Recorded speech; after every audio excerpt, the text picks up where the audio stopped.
Guys, barasan muna natin kasi maraming dumi. Tsaka medyo basa siya ng konti. Kasi ilang araw na to na mga 3 araw na yata itong tumaob habang naglalaba kasi mataas yung patungan. Medyo basa itong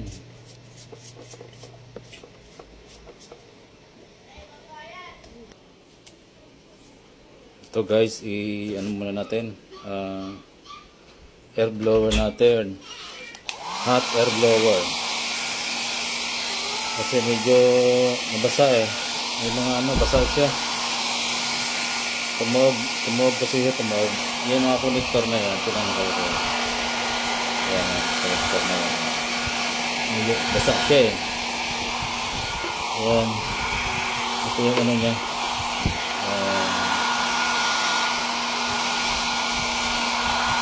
blower natin ng mainit, hot blower, para matuyo yung mga, although nakaano siya laminated naman tong board, kaso lang yung mga dito, may mga connection socket na nabasa. Malayo lang kasi malambot lang yung lamination niya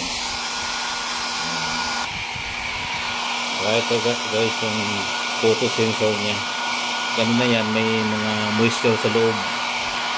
Yan yung hot blower natin. Ayan, para matanggal yung matuyo. Dapat guys, pag nag-blower kayo ng mga ganyang critical na board, medyo layuan lang, saka medium lang ang setting ng blower niya.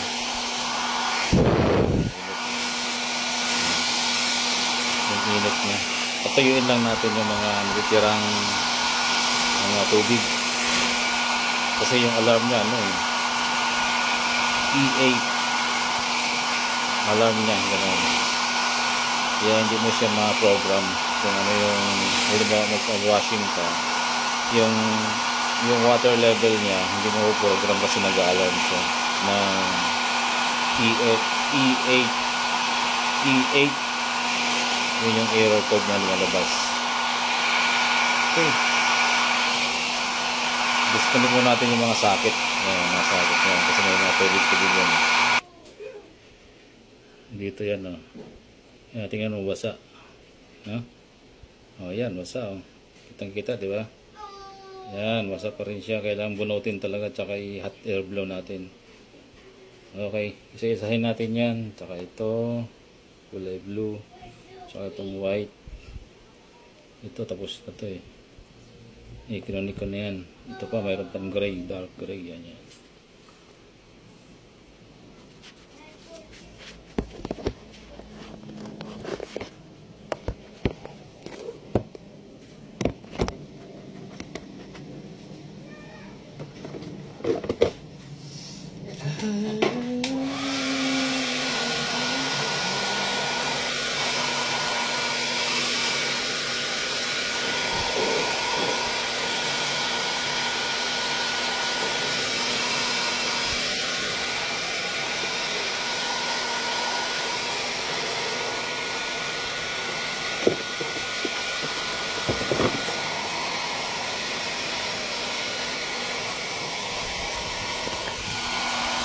Guys,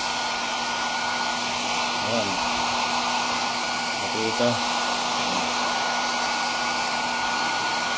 i-hot air blow natin yan para matuyo.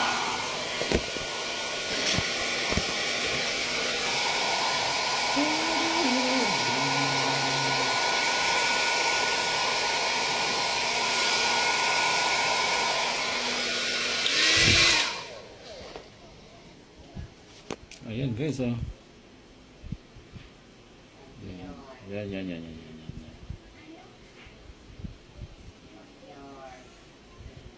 Diba? Basa yan yan nag-glossy siya yan, basa yan guys, dito yan, dito yan,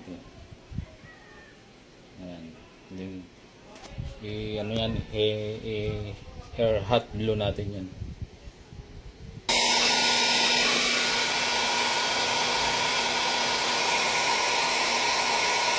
Ito yung male tsaka female sabot niya. Connector.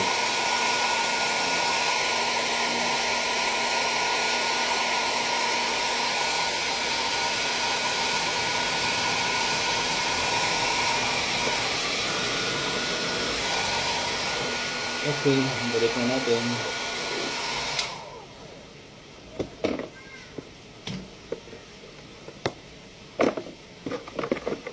Tapos ito.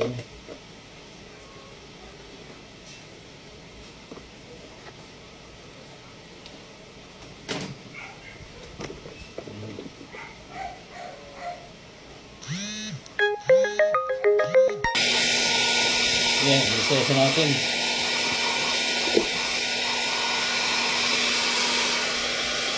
Isa-isa natin na kainitan. Hot air blower. Yan.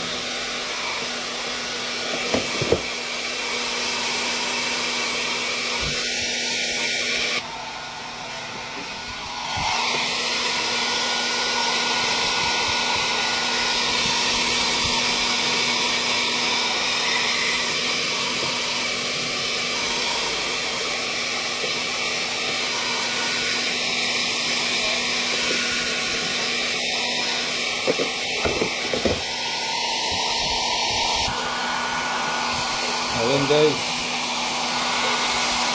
na-disconnect ko na lahat ng mga terminal socket niya. May mga tubig eh, kaya binahat blower natin. Ayan. So guys, hanggang dito na lang.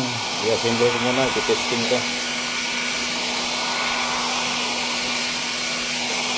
Wala na yung alarm na E8 error alarm.